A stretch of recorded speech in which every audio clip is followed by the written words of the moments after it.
Van Dyke, James Saxon, Matt Rhodes, Devin Dominguez. and we put this together. This is called the sand noise device.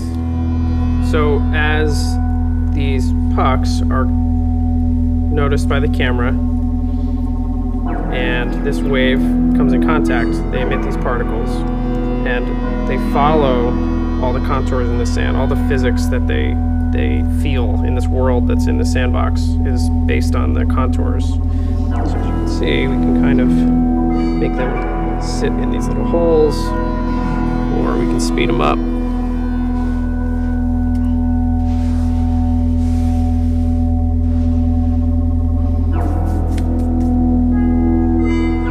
Stop, roll around, sometimes catch them, push them, just with the sand.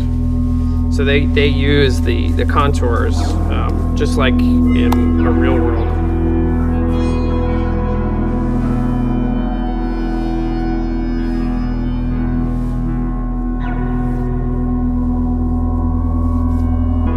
We have a Connect camera that's looking overhead, and it's kind of tuned for this 2-foot space, and so we're reading that and going through basically an array of pixels that knows how high this is versus how high this is.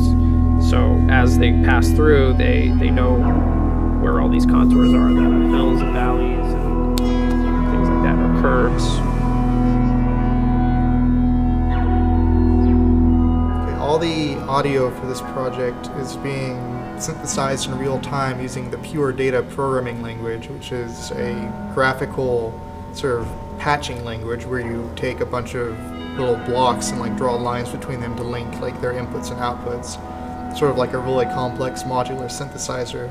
All the non-audio part is handled by Open Frameworks, which is essentially a framework for using various multimedia like graphics and audio things in C++.